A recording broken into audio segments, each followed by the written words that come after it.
प्राचीन समय की बात है। किसी गांव में एक किसान सुंदर अपनी पत्नी लता के साथ रहता था। उनका एक 10 साल का बेटा था मोहन।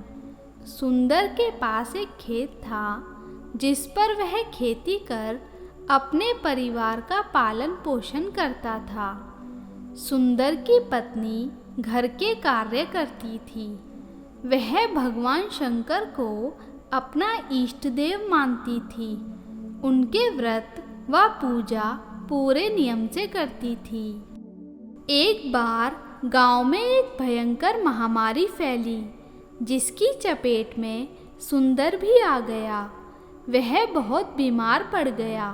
उसकी बीमारी के चलते लता काफ़ी परेशान रहने लगी। उसने सुंदर का काफ़ी उपचार कराया पर वह ठीक नहीं हो पा रहा था।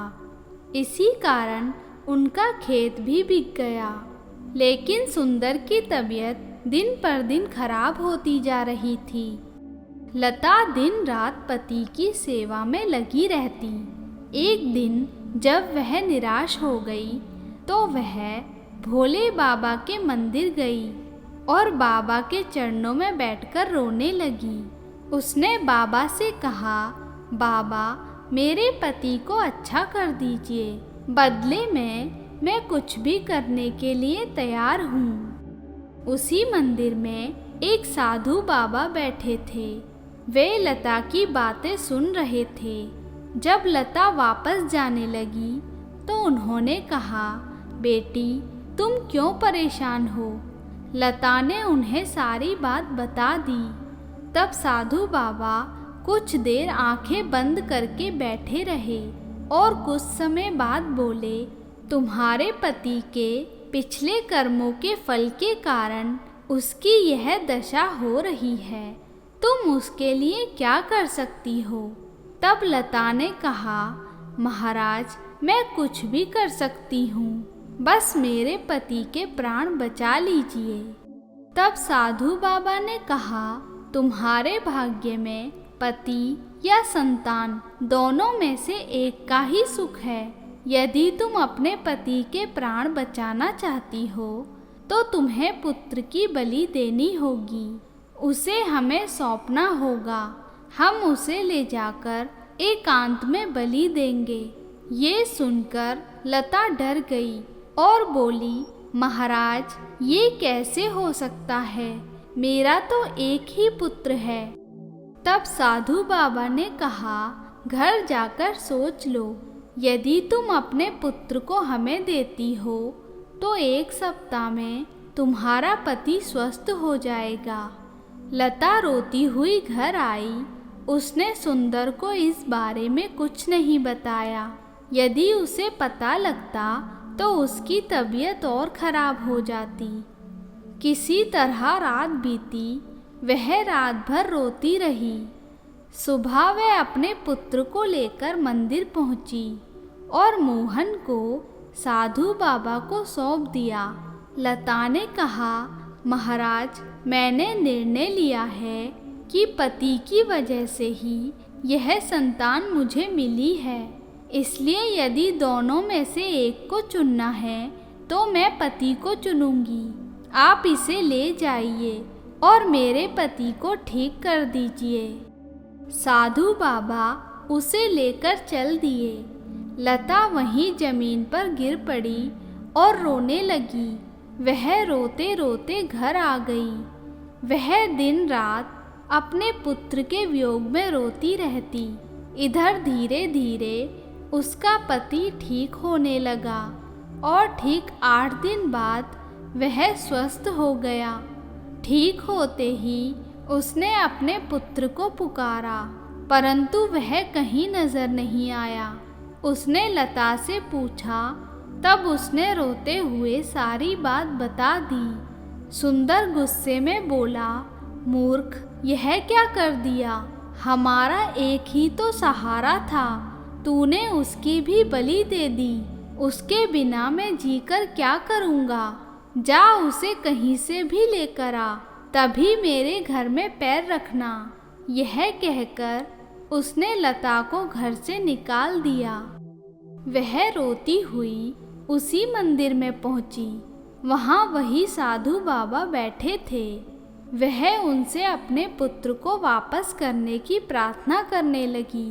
तब साधु बाबा ने कहा, मैं तुम्हारे पुत्र को वापस नहीं ला सकता, पर यदि तुम सुख से जीना चाहती हो तो पुत्र को भूलकर पति की सेवा करो। लता ने कहा, महाराज, वे तो मेरी शकल भी नहीं देखना चाहते। तब साधु बाबा ने कहा, कल से सावन शुरू हो रहा है। तुम सावन के चारों सोमवार का निर्जला व्रत रखो। तुम्हारा चौथा व्रत पूरा होते ही सब ठीक हो जाएगा। लता उसी मंदिर के प्रांगण में बैठ गई। कोई उसे कुछ खाने को दे जाता तो वह खा लेती और दिन रात भोले बाबा का ध्यान करती रहती। उसने चारों सोमवार के निर्जला व्रत किए। चौथे सोमवार को जब उसका व्रत पूरा हो गया, तब उसी समय उसका एक पड़ोसी उसके पास आया और कहा, तुम्हारा पति बेहोश पड़ा है, घर जाकर देखो। वह दौड़ी दौड़ी घर पहुंची। तब आसपास वालों ने कहा, यह पुत्र के वियोग में भूखा प्यासा रह रहा था, तभी आज बेहोश हो गया। लता ने उसे होश में लाने की काफ़ी कोशिश की, पर वह होश में नहीं आया। वह उसके पास बैठकर रोने लगी और प्रार्थना करने लगी कि हे भोलेनाथ, हमसे ऐसी क्या भूल हो गई जो मुझे व मेरे परिवार को इतने कष्ट मिल रहे हैं। तभी उसके घर में वही साधु बाबा आए और कहा, बेटी, तुम क्यों रो रही हो? लता ने कहा, बाबा, मैं तो दोनों तरफ से हार गई। पुत्र की बलि दे दी और पति को भी ठीक नहीं कर पाई। तभी वह साधु बाबा भोले बाबा के रूप में प्रकट हुए। उन्हें देखकर लता उनके पैरों में गिर गई। तब शिवजी ने कहा, बेटी, मैं तुम्हारी परीक्षा ले रहा था। मैं देखना चाहता था कि तुम्हारा मेरे ऊपर कितना अटूट विश्वास है। पुत्र की बलि देकर पति द्वारा धिक्कारने पर भी तुम्हारा मेरे पर से विश्वास कम नहीं हुआ। तुमने मेरे चारों व्रत पूरे किए। तभी बाबा ने मोहन को आवाज़ दी। वह बाहर से मुस्कुराता हुआ आ गया। बेटे की आवाज़ सुनकर सुंदर को भी होश आ गया। बाबा ने प्रसन्न होकर उनके घर को अन्न धन से भर दिया। दोनों पति पत्नी बाबा के चरणों में नतमस्तक हो गए। उसके बाद बाबा अंतर्ध्यान हो गए। प्राचीन समय की बात है। किसी गांव में शांता अपनी बेटी प्रिया के साथ रहती थी। शांता के पति का स्वर्गवास हो चुका था। शांता गांव के एक सेठ के घर में काम करके किसी तरह अपनी बेटी का पालन पोषण कर रही थी। प्रिया जब बड़ी हुई तो शांता को उसके विवाह की चिंता सताने लगी। वह दोनों माँ बेटी रोज शिवजी व पार्वती जी की पूजा किया करती थी। एक दिन सेठ जी के घर काम करके जब शांता वापस आ रही थी, तब उसने कुएं के पास दो औरतों को बातें करते सुना। उनमें से एक औरत कह रही थी कि सावन में मंगला गौरी माता का व्रत करने से अच्छा वर मिलता है। मैं तो इसीलिए सावन के पहले मंगलवार से मंगला गौरी माता का व्रत करूंगी, जिससे मुझे अच्छा सुयोग्य पति मिल जाए। शांता ने जब यह बात सुनी तो उसने घर आकर यह बात अपनी बेटी को बताई। तब प्रिया ने कहा, माँ, वह सब तो ठीक है, पर शादी में खर्च करने के लिए धन कहाँ से आएगा? और यदि सुयोग्य वर मिल गया तो वह बिना धन के शादी के लिए तैयार नहीं होगा। शांता यह सुनकर गहरी सोच में पड़ गई। फिर उसने कहा, बेटी, जो होगा देखा जाएगा। तू भगवान शिव और माँ गौरी को प्रसन्न करने के लिए मंगला गौरी का व्रत कर और मैं सावन के पहले सोमवार से भगवान शिव का व्रत करूँगी। मुझे विश्वास है शिवजी और माँ पार्वती हमारी मनोकामना अवश्य पूरी करेंगे। माँ की बात सुनकर प्रिया ने सावन के पहले मंगलवार को मंगला गौरी का व्रत किया। वह शाम को पूजा करके व्रत खोला।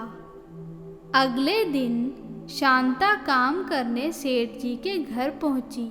वहां काम करके जब वह घर वापस आ रही थी तो रास्ते में जब वह एक पीपल के पेड़ के पास पहुंची तो उसे किसी के रोने की आवाज़ सुनाई दी।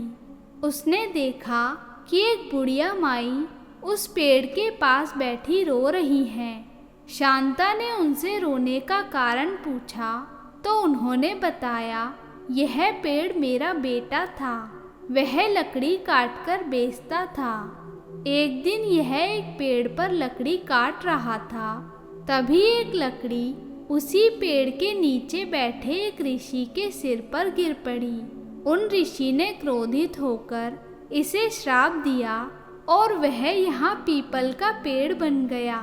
उसी रात सपने में मेरा बेटा रोता हुआ आया और मुझे सारी बात बताई। तब मैं उन ऋषि के पास पहुँची और उनसे अपना श्राप वापस लेने के लिए कहा। तब उन्होंने कहा, मैं श्राप तो वापस नहीं ले सकता, परंतु यदि कोई कन्या इस पेड़ से विवाह करे तो उसके पुण्य कर्मों के फल से यह पुनः इंसान बन सकता है, परंतु उस कन्या के सारे पुण्य चले जाएंगे, जिसके कारण वह लड़की कुरूप व बीमार हो जाएगी और 1 वर्ष के बाद उसकी मृत्यु हो जाएगी। उन बुढ़िया माई ने कहा, कौन सी कन्या व उसका परिवार मेरी बात सुनकर इससे शादी करने को तैयार होगा। शांता वहाँ से चुपचाप चली आई। घर आकर उसने सारी बात अपनी बेटी को बताई। तब प्रिया ने कहा, माँ, मैं उस पेड़ से विवाह करने को तैयार हूँ और अपने सारे पुण्य भी देने को तैयार हूँ। शांता ने कहा, नहीं, ऐसा करने से 1 साल में तुम्हारी मृत्यु निश्चित है, मैं ऐसा नहीं कर सकती। तब प्रिया ने कहा, माँ, मेरी रक्षा माँ गौरी करेंगी, आगे मेरी किस्मत, आप चिंता ना करें। वह शांता से जिद करने लगी और खाना पीना छोड़ दिया। 2 दिन बाद शांता को मानना पड़ा। वह प्रिया को लेकर उसी पेड़ के नीचे पहुंची। वहां पहुंचकर उसने बुढ़िया माई को सारी बात बताई। बुढ़िया माई बहुत खुश हुई और उसी दिन पंडित जी को बुलाकर प्रिया का विवाह उस पेड़ से कर दिया। विवाह के बाद वह पेड़ एक सुंदर युवक बन गया। शांता ने प्रिया को उसके साथ विदा किया। अपने सारे पुण्य कर्मों का फल देने के कारण प्रिया बीमार रहने लगी। उसने अपने ससुराल जाकर भगवान शिव व माँ पार्वती की पूजा शुरू कर दी। वह बीमारी में भी मंगला गौरी माता का व्रत करती रही। 1 मास के बाद उसके चारों व्रत पूरे हुए, पर वह बहुत कमज़ोर हो गई थी। उसे पता था कि 1 साल बाद उसकी मृत्यु निश्चित है, पर वह बीमार होकर नहीं मरना चाहती थी। प्रिया ने सोचा, जो मृत्यु 1 साल बाद आनी है वह कुछ ही दिनों में आ जाए। इसीलिए उसने अन्न जल छोड़कर शिव पार्वती की तपस्या शुरू कर दी। एक दिन रात को जब वह ओम नमः शिवाय का जाप कर रही थी, उसी समय माँ पार्वती ने प्रकट होकर उसे दर्शन दिए। और कहा, बेटी, तुमने अपने कष्टों की चिंता छोड़कर अपने सारे पुण्य अपने पति को देकर उसे श्राप मुक्त कराया। तुम्हारी सच्ची भक्ति ने मेरा मन जीत लिया। मैं तुम्हें अखंड सौभाग्यवती होने का वरदान देती हूँ। साथ ही अब तुम्हारे पुण्य कर्म फिर से तुम्हें प्राप्त होंगे। अब से तुम और तुम्हारे पूरे परिवार पर सदा मेरी कृपा बनी रहेगी। यह कहकर पार्वती जी अंतर्ध्यान हो गईं। उनके जाने के बाद प्रिया पहले जैसी रूपवती हो गई।